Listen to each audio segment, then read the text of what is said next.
Interest is a measure of borrowing money's cost, usually given an annual interest rate.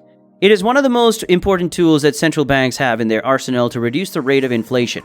Due to soaring demand, supply shortage as the global economy recovers from the pandemic, and the impacts of the Russian invasion of Ukraine, inflation is reaching new heights. As a result, central bankers responsible for managing each country's monetary and currency policy are taking action.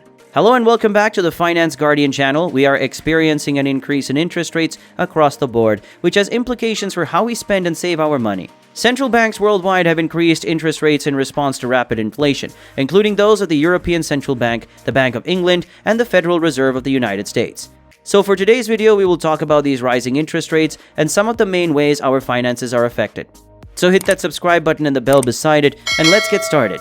As central banks continue to hike interest rates, financial conditions have tightened. Furthermore, the highly uncertain global environment has increased financial instability risks substantially. Some major concerns facing financial systems include multi-decade high inflation, deteriorating economic outlook in many regions, and persistent geopolitical risks. Central banks faced with stubbornly high inflation have had to tighten monetary policy to prevent inflation pressure from being entrenched. Furthermore, advanced and emerging economies alike are also faced with enhanced risk and vulnerability across different sectors. There is an enhanced level of financial vulnerability for governments, many of which face mounting debt, and for non-bank financial institutions, including insurers, pension funds, hedge funds, and mutual funds. Rising interest rates have led to additional financial strain for entities with stretched balance sheets. At the same time, due to volatile interest rates and asset prices, the ease and speed of trading assets at a given price have deteriorated across some key asset classes. In the coming months, any rapid, disorderly repricing of risk could be amplified by this poor market liquidity and pre-existing vulnerabilities. With increased economic and political uncertainty, investors have become more risk-averse, putting pressure on global markets. In recent months, the price of financial assets has fallen, economic growth has declined, recession fears have increased, borrowing in hard currency has become more expensive, and stress in some non-bank financial institutions has intensified.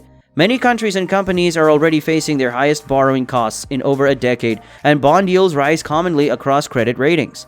Concerns about property. Many countries are experiencing a faltering property market, raising concerns about risks that could also broaden and spread to banks and macroeconomics. Housing markets have growing risks because mortgage rates are rising and lending standards are tightening, leaving more borrowers out of the market. Some market segments could see quick adjustments to stretched housing valuations. Among the many risks that emerging markets face are high external borrowing costs, continued high inflation, and volatile commodity markets. They are also faced with heightened uncertainty about the global economy and advanced economies tightening policies. The situation is exacerbated in frontier markets, generally smaller developing economies, where tightening financial conditions, deteriorating fundamentals, and increased exposure to volatile commodity prices create major challenges.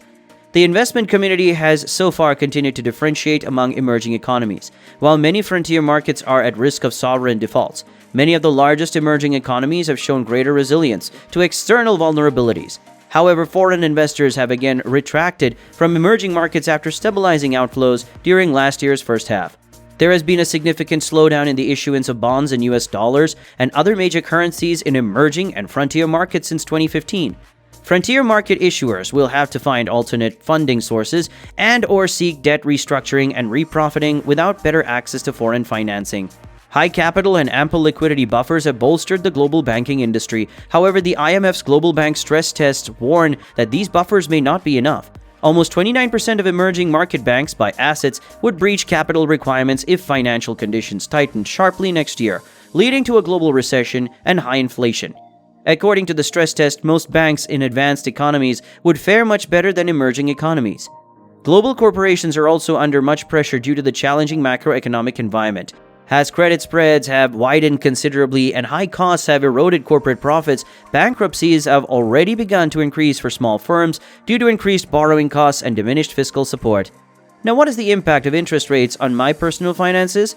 Interest rates can impact your personal finances to a different degree depending on if you are a borrower, a lender, or an investor. Borrower, credit card, home equity loan, auto loan, student loan, and mortgage. Borrowing money at a higher interest rate usually means paying more, while borrowing at a lower interest rate usually means paying less. You'll want to know whether your borrowings are tied to short-term or long-term rates to determine how much impact they will have. Short-term consumer loans, including credit cards, home equity, and auto loans, are usually tied to short-term rates like LIBOR or Treasury bills.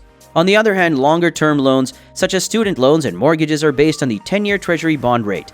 If your loan is a floating rate, your interest costs will increase as rates rise. But if your loan is fixed, they will remain unchanged. In fixed-rate loans, the interest rate and payment amount are fixed at the origination time and are not changed throughout the life of the loan.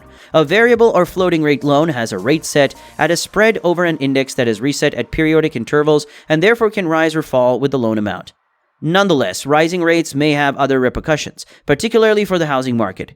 Increasing rates may slow home price appreciation, making it harder for buyers to afford higher mortgage payments. Lender. Bank deposits, CDs, and bonds. While you might not think you are a lender, if you have bank deposits, CDs, or bonds, then you are. With the expectation that you would receive a return in the form of interest, you have loaned your money to a bank, corporation, or maybe even the federal government. These investments will usually earn the same rate you earn for the term if you have locked in a fixed rate, unless they have a floating rate built in.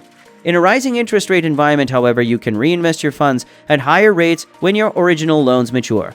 Sadly, as rates rise, the value of your investments will decrease if they have a long way to go before they mature.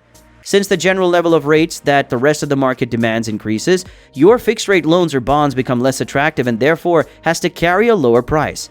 In contrast, all fixed-income investments increase in value when interest rates fall, as they become more attractive relative to current low-rate offerings. Investor. Equities, real estate, stock market. It is also possible for interest rates to affect the value of your holdings if you invest in other kinds of securities such as equities or real estate, although this effect is generally indirect. It has already been mentioned that a falling rate environment generally benefits homes and other real estate values. Not only can people afford higher priced homes, but investors can also earn higher returns when they pay less to borrow on real estate. Since equities are just another alternative investment that the market constantly weighs against their other opportunities, the level of rates also impact the stock market. It is common for investors to compare the yield on a stock with the yield on a bond, since stocks and bonds are both alternative investments. Consequently, when rates are falling, the dividend yield on stocks are more attractive compared to lower yielding bonds, thus causing stock prices to rise because they will be in greater demand. Dividend yields will decrease as the stock price rises. On the other hand, when rates rise and bond yields are high, stocks will struggle to compete, so their prices will fall to compensate for the lower yield. Do rising or falling interest rates benefit my finances more? There is no definitive answer as to whether an interest rate that rises or falls is better. Even the Federal Reserve does not actually favor higher or lower interest rates. The market values stable growth and detests uncertainty above all else. Hence, they seek a moderate rate level that is steady, predictable, and conducive to a healthy level of both growth and inflation. Policy recommendations. There must be a resolute effort by central banks to restore inflation to target levels and avoid de-anchoring inflation expectations, which would undermine their credibility. Clear communication regarding policy decisions, commitment to price stability, and the need for further tightening will be crucial for maintaining credibility and preventing market volatility. The flexibility of exchange rates assists countries in adjusting to the different rates at which monetary policy is tightened across nations. Foreign exchange intervention can be used whenever exchange rate movements hinder the central bank's monetary transmission mechanism or create broader financial stability risks. As described in the International Monetary Fund's integration policy framework, interventions such as these would be part of an integrated approach to addressing vulnerabilities. Developing and frontier markets must engage with creditors early, cooperate multilaterally, and receive international assistance to reduce debt risk. Whenever possible, bilateral and private sector creditors should cooperate on preemptive restructuring to prevent costly defaults and a prolonged loss of market access. When applicable, the Group of 20 Common Framework should be used. The financial stability environment presents unusual challenges to policymakers. Although no globally systemic event has been realized to date, macroprudential tools could be adjusted to address any pockets of risk by containing further vulnerabilities. In this highly uncertain environment, it will be critical to strike a balance between containing these potential threats and avoiding a disorderly tightening of financial conditions. And that is all the time that we have for today, folks. We hope you enjoyed this video, and if you did, please hit the like button. If you're new, subscribe to our channel to remain updated about our future videos. We'll see you next time.